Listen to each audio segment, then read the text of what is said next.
ദൈവത്തിന് നന്ദിയോട് സ്തോത്രം ചെയ്യുന്നു. അവിടുത്തെ അപാദാരവിന്ദങ്ങളിൽ എല്ലാ മഹത്വവും എല്ലാ പുകഴ്ചയും ആരാധനയും എളിവൻ അത്യാദരവോട് അർപ്പിക്കുന്നു. ലോകരക്ഷകനായ ദൈവപുത്രന്റെ നിഷ്കളങ്ക രക്തത്താൽ വീണ്ടെടുക്കപ്പെട്ട ബഹുമാന്യരായ ദൈവമക്കൾ, ദൈവരാജ്യത്തിന്റെ കെട്ടുപണിക്കായി അശ്രാന്ത പരിശ്രമം ചെയ്യുന്ന അഭിഷിക്തരായ ദൈവവേലക്കാർ, നെഞ്ചു നുറുങ്ങുന്ന വിഷയങ്ങൾ പ്രാർത്ഥനയ്ക്കായി അറിയിച്ച് അതിന്റെ മറുപടിക്കായി കാത്തിരിക്കുന്ന വാത്സല്യനിധികളായ സഹോദരങ്ങൾ, എളിയ ശുശ്രൂഷയെ ഓർത്ത് പ്രാർത്ഥിക്കുകയും തിരുവചന സന്ദേശത്തിന് കൂടുതൽ മിഴിവേകാനുതകുന്ന മാർഗനിർദ്ദേശങ്ങൾ നൽകി എന്നെ പ്രോത്സാഹിപ്പിക്കുകയും ചെയ്യുന്ന എല്ലാ ബഹുമാന്യ ശ്രോതാക്കളെയും കാരുണ്യക്കടലായ ക്രിസ്തുവിന്റെ സ്നേഹത്തിൽ വന്ദനം ചെയ്യുന്നു.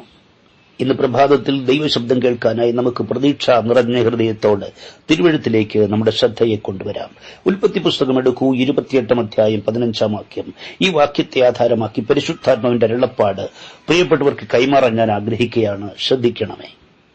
സകലത്തിനും കാരണഭൂതനായ ദൈവം പറയുന്നു, ഇതാ ഞാൻ നിന്നോട് കൂടെയുണ്ട്. നീ പോകുന്ന ഇടത്ത് ഞാൻ നിന്നെ കാത്ത് ഈ ദേശത്തേക്ക് നിന്നെ മടക്കി വരുത്തും.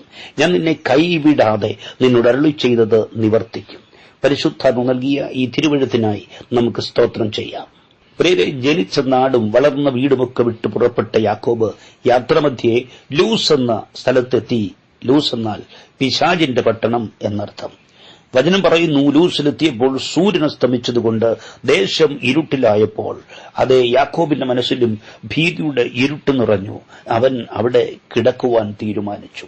അമ്മയുടെ വാത്സല്യം നുകർന്നുകൊണ്ട് പട്ടുമെത്തയിൽ ഉറങ്ങിയവൻ ഇതാ ഒരു പരുപരുത്ത കല്ലിനെ തലയിണയാക്കി വെച്ച് അവിടെ കിടക്കുകയാണ്.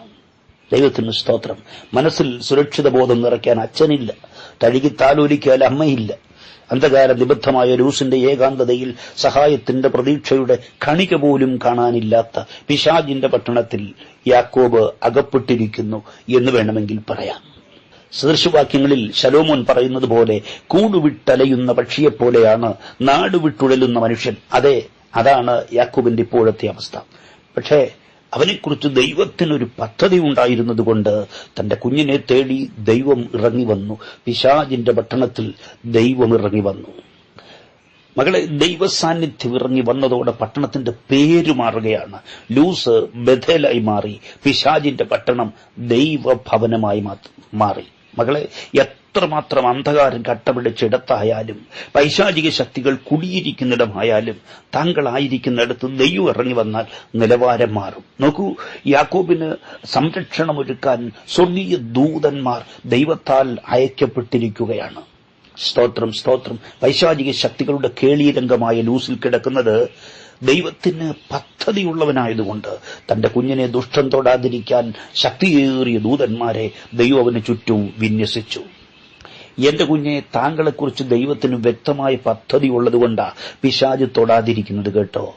പിശാച് കുടിയിരിക്കുന്നിടത്ത് കഴിയേണ്ടി വന്നിട്ടും കേടുപറ്റാതിരിക്കുന്നത് ദൈവത്തിന് പദ്ധതിയുള്ളതുകൊണ്ടാ. അത് മറന്നുപോകരുത്. സ്തോത്രം. ഈ ദൈവപുരുഷനായ മോശയോട് ദൈവം ഈ കാര്യം പറയുന്നുണ്ട്. ആവർത്തന പുസ്തകത്തിലാണ് 32:10. ഞാൻ അവനെ മരുഭൂമിയിലും ഓളി കേൾക്കുന്ന ശൂന്യപ്രദേശത്തിലും കണ്ടു. അവനെ ചുറ്റി പരിപാലിച്ചു, കൺമണി പോലെ അവനെ സൂക്ഷിച്ചു. യാക്കോബിനെ ലൂസിൽ വെച്ച് കണ്ട ചരിത്രമാണ് ഇവിടെ രേഖപ്പെടുത്തിയിരിക്കുന്നത്.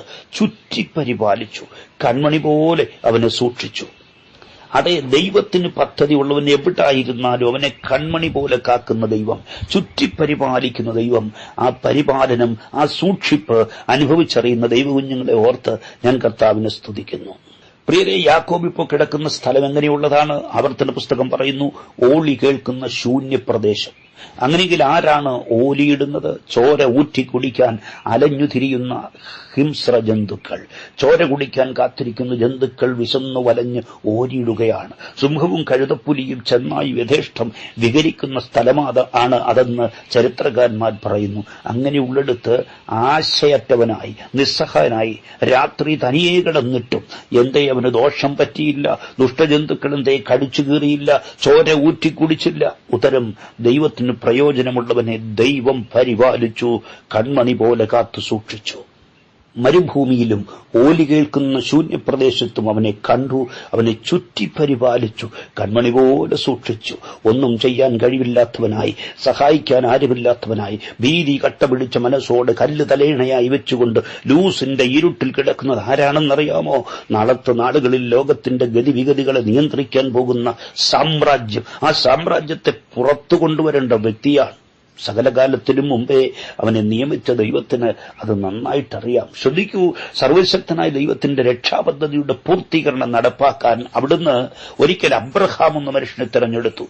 എന്നാൽ ഇവിടെ ഒരു രാഷ്ട്രത്തെ പുറത്തു കൊണ്ടുവരാനുള്ള മനുഷ്യനെ സംരക്ഷിക്കുകയാണ് ദൈവം. സ്തോത്രം. ലോകത്തിന്റെ കണ്ണിൽ നിസ്സാരനായ ഒരു മനുഷ്യൻ, എന്നാൽ ദൈവത്തിന്റെ കണ്ണിൽ ആർക്കും തോൽപ്പിക്കാനാവാത്ത, തകർക്കാനാവാത്ത ആഗോള വൻ ശക്തികളെ വിരൽ തുമ്പിൽ നിയന്ത്രിക്കാൻ കെൽപ്പുള്ള ഇസ്രായേൽ മുഴു ലോകത്തിനും ഭാരമായ കല്ലായി വളരാനിരിക്കുന്ന ഒരു രാഷ്ട്രം. അതേ കുഞ്ഞെ, ലോകം ഇപ്പോൾ നിന്നിൽ യാതൊരു ഗുണവും കാണുന്നില്ലായിരിക്കാം, എന്നാൽ ദൈവം നിന്നിൽ കാണുന്നത് നാളത്തെ നാളുകളിൽ തങ്ങളിൽ വെളിപ്പെടാൻ പോകുന്ന വൻ കാര്യങ്ങളാണ്. സ്തോത്രം.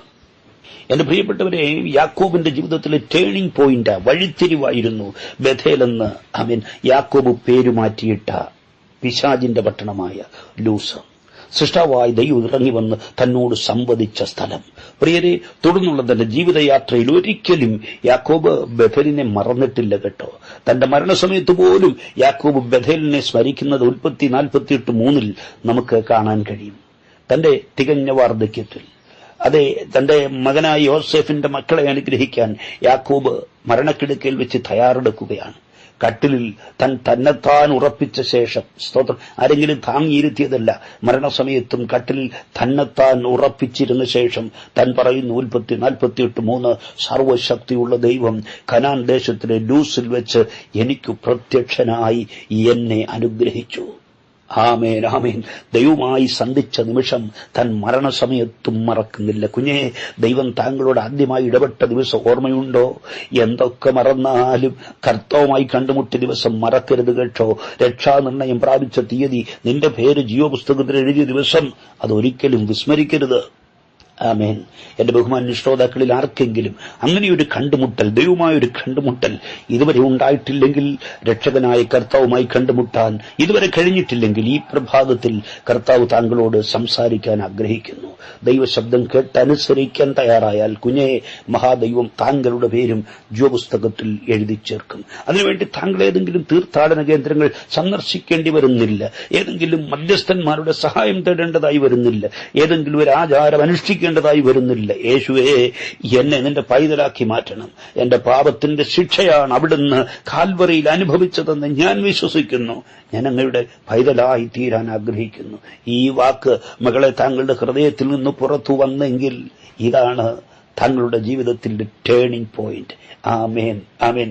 യാക്കോബ് പദ്ധനരാമിലായിരിക്കുമ്പോൾ പലപ്പോഴും ദൈവം അദ്ദേഹത്തോട് പറയാറുണ്ട്, കുഞ്ഞെ, ഞാൻ ബഥേലിന്റെ ദൈവമാണ്.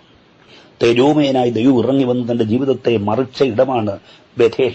അതെ, തനിക്ക് വേണ്ടി ദൈവം ചെയ്തത് എന്താണെന്ന് യാക്കോബിനും നല്ലവണ്ണം അറിയാൻ കേട്ടോ. കുഞ്ഞെ, താങ്കൾ രക്ഷയിലേക്ക് ചുവടുവെച്ച ദിവസം കർത്താവ് നിനക്ക് വേണ്ടി ചെയ്തത് എന്താണെന്നറിയാമോ? മക്കളെ, താങ്കളുടെ ശിക്ഷാവിധി അവിടുന്ന് മാറ്റുകയായിരുന്നു. നിന്നെ നരകത്തിൽ നിന്ന് കോരിയെടുക്കുകയായിരുന്നു. ശത്രുവിന്റെ പൂണിയിൽ നിന്ന് പിടിച്ചെടുക്കുകയായിരുന്നു. കുഴഞ്ഞ ചേറ്റിൽ നിന്ന് കരകയറ്റുകയായിരുന്നു. ഉറപ്പുള്ള പാറയിൽ നിർത്തുകയായിരുന്നു. ആമേൻ. മരണത്തിൽ നിന്നും ജീവനിലേക്ക് കൈപിടിച്ചുയർത്തുകയായിരുന്നു. ദൈവകുടുംബത്തിലെ അംഗമാക്കി മാറ്റുകയായിരുന്നു. ദൈവത്തിന്റെ എല്ലാ നന്മയ്ക്കും അവകാശിയാക്കുകയായിരുന്നു. സ്വർഗീയ പിതാവിന്റെ പക്കലുള്ള പുരാതന സമ്പത്തിനൊക്കെയും നിന്നെ കൂട്ടവകാശിയാക്കുകയായിരുന്നു. ഭാവിയായി നിന്നെ പരിശുദ്ധൻ തന്റെ വകയാക്കി മാറ്റുകയായിരുന്നു. യേശുവിന്റെ രക്തത്താൽ ജയം. ഇത് പുലരിയിൽ ദൈവപുത്രന്റെ വിളിക്ക് ചെവി കൊടുക്കാൻ, പാപവഴി വിട്ട് കർത്താവിനെ പിൻപറ്റാൻ, പ്രിയ സഹോദര, വത്സല സഹോദരി, മാതാവേ, പിതാവേ, കുഞ്ഞെ, ദൈവപുത്രൻ താങ്കളെ ക്ഷണിക്കുകയാണ്. സ്തോത്രം. ആമേൻ. യാക്കോബിലേക്ക് നോക്കൂ. പ്രായാധിക്യത്തിൽ മരണാസന്നായ യാക്കോബ് ശരീരം കൊണ്ട് മിസ്രയീമിലാണെങ്കിലും മനസ്സിലെപ്പോഴും ബഥേൽ നിറഞ്ഞു നിൽക്കുകയാണ്. യാക്കോബിന് ബഥേൽ മറക്കാനാവാത്ത ഇടമായി തീർന്നത് ദൈവനെ കണ്ടുമുട്ടിയ സ്ഥലമായതുകൊണ്ട് മാത്രമല്ല, അന്ന് രാത്രി 1, 2 അല്ല 5 അനുഗ്രഹങ്ങളാണ് സ്വർഗം അവന് വാഗ്ദത്തം നൽകിയത്. സ്തോത്രം.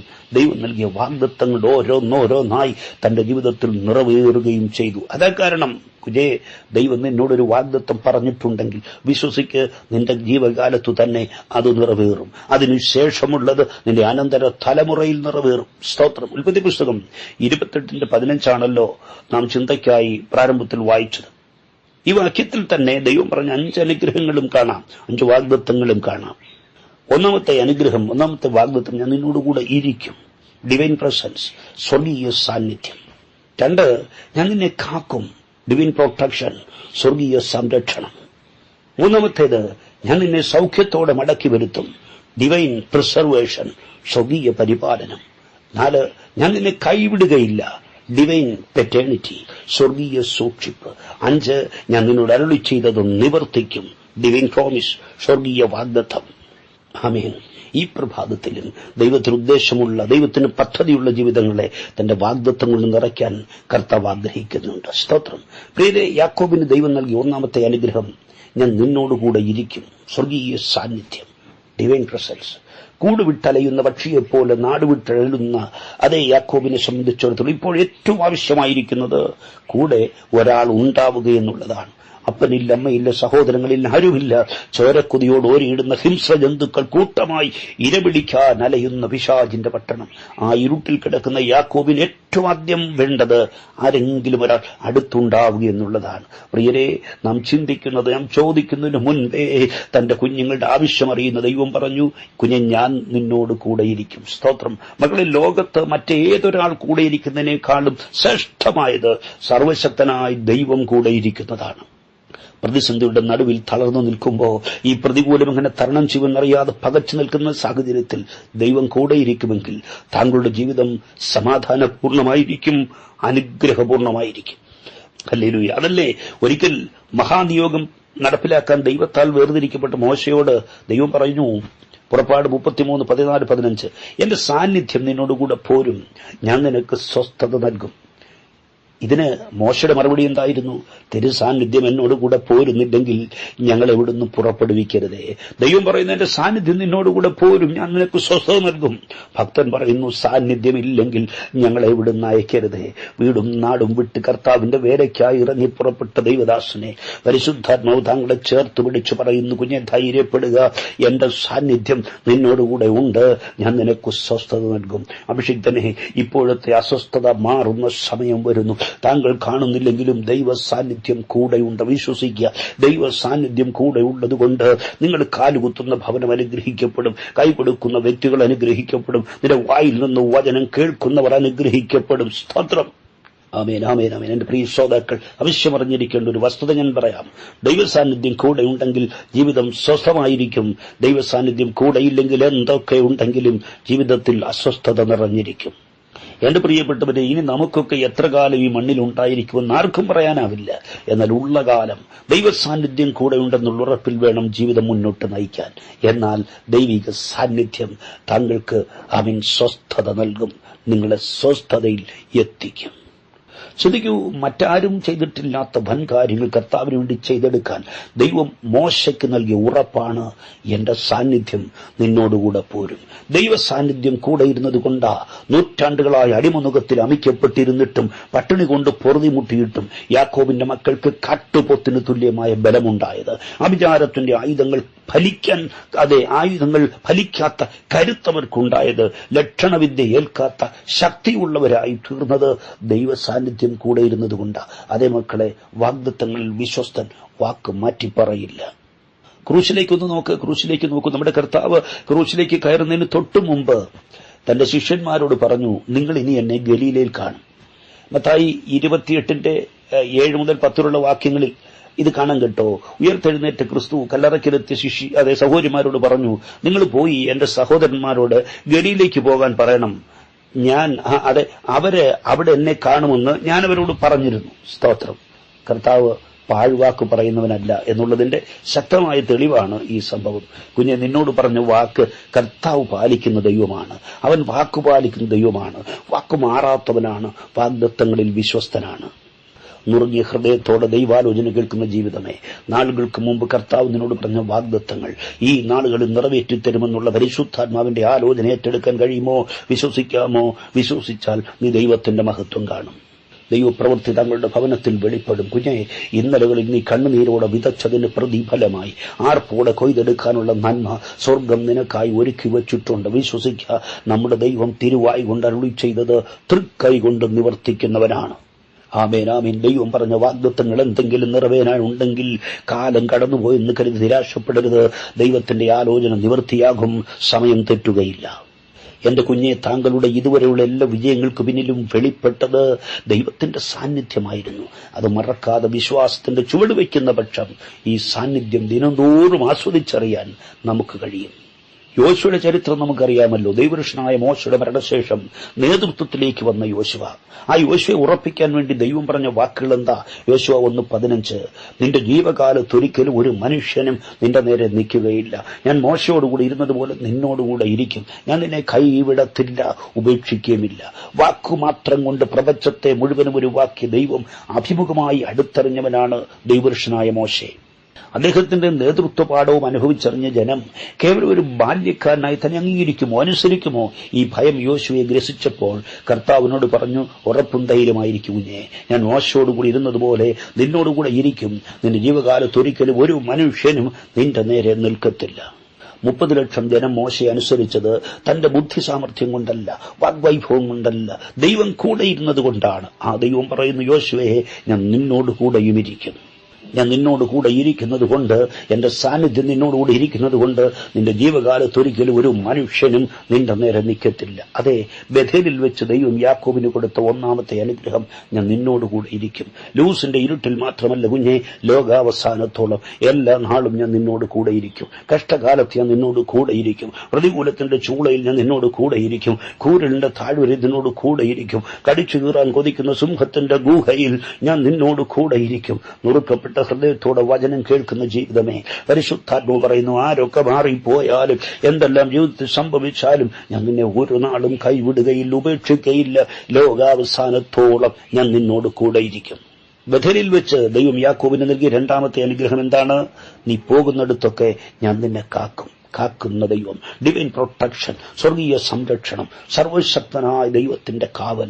ദൈവം ഏൽപ്പിച്ച മഹാദൌത്യം ബോധ്യമായപ്പോൾ മിസ്രയീമിലെ നിക്ഷേപങ്ങൾ വലിച്ചെറിഞ്ഞ് വാഗ്ദത്ത കനാൻ ലക്ഷ്യമാക്കി ജനത്തെ നയിക്കുമ്പോൾ മോശയുടെ ഉള്ളിലെ ഉറപ്പിന് ഒറ്റ കാരണമേ ഉള്ളൂ, അത് പാഴ്വാക്ക് പറയാത്ത ദൈവത്തിലുള്ള വിശ്വാസമാണ്.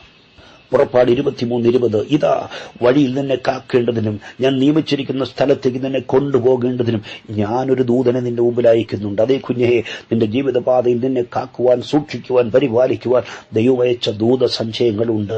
പതിയിരിക്കുന്ന അനർത്ഥങ്ങളിൽ അകപ്പെടാതെ, നാശത്തിൽ വീണുപോകാതെ നിന്നെ ചുറ്റി പരിപാലിക്കുവാൻ, സംരക്ഷിക്കുവാൻ, കാക്കുവാൻ ദൈവം അയച്ച ദൂതൻ കൂടെയുണ്ട്. അത് മനസ്സിലാക്കി ദൈവത്തിന് സ്തോത്രം ചെയ്യണം. ഉറപ്പും ധൈര്യമുള്ളവനായിരിക്കെ, ഞാൻ നിന്നെ കാക്കും. എങ്ങനെയാ കാക്കുന്നത്?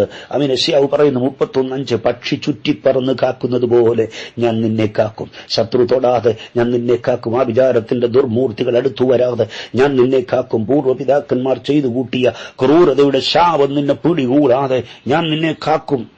വാക്കു പറഞ്ഞ ദൈവത്തിന്റെ സംരക്ഷണം വെളിപ്പെടുന്നത് നമ്മൾ ചെങ്കടലിന്റെ കരയിൽ ആദ്യം കാണുന്നുണ്ട്. പുറപ്പാട് 14:20, രാത്രി മുഴുവനും ഇസ്രായേല്യരുടെ സൈന്യവും ഇസ്രായേല്യരോട് അടുക്കാതിരിക്കാൻ അതുവരെ ഇസ്രായേല്യരുടെ മുമ്പിൽ നടന്ന മേഘസ്തംഭം അവിടുന്ന് മാറി ഇസ്രായേലിന്റെ പിമ്പിൽ ചെന്ന് നിന്നു. ദൈവത്തിന്റെ ദൂതന് മുമ്പിൽ നിന്ന് മാറി അവരുടെ പിറകിൽ ചെന്ന് നിന്നു. സ്തോത്രം. പിന്തുടർന്ന് വന്ന ഇസ്രായേലി ശക്തികൾ തൊടാതിരിക്കാനാ മേഘസ്തംഭവും ദൂതനും മുൻപിൽ നിന്ന് മാറി പിൻപിൽ വന്നു നിന്നത്. മനസ്സിലായോ? മറ്റൊരു സമയം നോക്ക്, യാക്കോബിനെ നിഴൽ പോലെ പിൻപറ്റിയ ലാബാനും കൂട്ടരും കൊല്ലാനുള്ള പകയോട് പുറകെ വരികയാ. നീ യാക്കോബിനോട് ഗുണമോ ദോഷമോ മിണ്ടാൻ പാടില്ലെന്ന് ദൈവം താക്കീത് നൽകിയത് കൊണ്ടാ, ശത്രുവിനെ അകറ്റി നിർത്തിയത് കൊണ്ടാ അവൻ തൊടാതിരുന്നത്. അതെ, ദൈവം സൂക്ഷിക്കുമെന്ന് പറഞ്ഞാൽ സൂക്ഷിക്കും, അവൻ വാക്കുപാലിക്കും. വേറൊരു തെളിവ് ചൂണ്ടിക്കാണിക്കുക. ഒരിക്കൽ ജ്യേഷ്ഠനായി ഏശാവ് പറഞ്ഞു, അപ്പനെ കുറിച്ച് ദുഃഖിക്കുന്ന കാലം വരും, അഥവാ അപ്പൻ മരിക്കുന്ന കാലം വരും, അന്ന് ഞാൻ യാക്കോബിനെ കൊല്ലും. ഉൽപ്പത്തി 27:41 കാണാം. എന്നാൽ 20 വർഷങ്ങൾക്ക് ശേഷം മടങ്ങി വന്ന യാക്കോബിന്റെ കഴുത്തിൽ അവൻ കെട്ടിപ്പിടിച്ച് പൊട്ടിക്കരയുന്ന ഏശാവിനെയാണ് നാം ഉൽപ്പത്തി 33:4 കാണുന്നത്. എന്താ ഏശാവിന്റെ മനമാറ്റത്തിന് മേൽ വ്യാപരിച്ചത്? യാക്കോബിനോട് പറഞ്ഞ് ദൈവത്തിന്റെ വിശ്വസ്തതയാണ്, വാക്കാണ്. ശത്രു തൊടാതെ ഞാൻ നിന്നെ കാക്കും. അതെ, ശത്രു തൊടാതെ തന്റെ കുഞ്ഞുങ്ങളെ കാക്കുന്ന ദൈവം. ആമേ, വാക്കു പാലിക്കുന്നത് കൊണ്ട് ആ കുഞ്ഞെ നീ എന്നും ജീവനോടിരിക്കുന്നത്, കേടുപറ്റാതിരിക്കുന്നത്. നന്ദിയോടെ ദൈവത്തിന് സ്തോത്രം ചെയ്യണം. യോബിന് ചുറ്റും വേലി കെട്ടി സൂക്ഷിച്ച ദൈവം തന്റെ കുഞ്ഞുങ്ങൾക്ക് ചുറ്റും സംരക്ഷണത്തിന്റെ വേലി, സുരക്ഷിതത്വത്തിന്റെ വേലി കെട്ടി സൂക്ഷിക്കുന്നു. ആമേൻ. പ്രിയരെ, യോബിന്റെ ചുറ്റും കെട്ടിയ വേലി എന്താ? അതറിയണമെങ്കിൽ സക്കറിയാവ് 2:4 നോക്കണം. യെരൂശലേം മതിലില്ലാതെ ഇടിഞ്ഞു കിടന്നാൽ ഞാനതിനു ചുറ്റും തീമതിലായിരിക്കും. അതെ, പ്രാർത്ഥിക്കുന്ന ദൈവവേദനെ, നീ അറിയുന്നില്ലെങ്കിലും നിന്റെ സംരക്ഷണത്തിനായി സ്വർഗം അഗ്നി മതിൽ നിർമ്മിച്ചിട്ടുണ്ട്. ബഥലിൽ വെച്ച് ദൈവം യാക്കോബിന് നൽകിയ 3ാമത്തെ അനുഗ്രഹം, ഞാൻ നിന്നെ സൗഖ്യത്തോടെ ഈ ദേശത്തേക്ക് മടക്കി വരുത്തും, കേടുകൂടാതെ മടക്കി വരുത്തും. ഈ ഭാഗം വിശദീകരിക്കാൻ ആഗ്രഹമുണ്ടെങ്കിലും സമയം കടന്നു പോവുകയാണല്ലോ. നമുക്കടുത്ത ഭാഗത്തേക്ക് വരാം. ബഥലിൽ വെച്ച് ദൈവം യാക്കോബിന് നൽകിയ 4ാമത്തെ അനുഗ്രഹം, ഞാൻ നിന്നെ കൈവിടത്തില്ല. ഒരിക്കലും കൈവിടാത്ത ദൈവം. അപ്പന്റെ വിരലിൽ പിടിച്ച് നടക്കാനൊക്കെ കുഞ്ഞുങ്ങൾക്ക് ഇഷ്ടമാണ്. എന്നാൽ സ്നേഹമുള്ള പിതാവ് ആ കുഞ്ഞിക്കൈകളിൽ മുറുകെ പിടിച്ചിരിക്കും. കുഞ്ഞെ, പലവട്ടം കാലിടറിയിട്ടും നീ വീണുപോകാത്തത്, നിലംപരിയാകാത്തത്, കൈവിടുകയില്ലെന്ന് പറഞ്ഞ ദൈവത്തിന്റെ കരം നിന്നെ പിടിച്ചിട്ടുള്ളത് കൊണ്ടാ. സ്തോത്രം. ഞാൻ നിന്നെ ഒരു നാളും കൈവിടുകയില്ല. സ്വർഗീയ സൂക്ഷിപ്പ്. ബഥലിൽ വെച്ച് യാക്കോബിന് ലഭിച്ച 5ാമത്തെ അനുഗ്രഹം, ഞാൻ നിന്നോട് അരുളി ചെയ്തത് നിവർത്തിക്കും. സ്വർഗീയ വാഗ്ദത്തം, ഡിവൈൻ പ്രോമിസ്.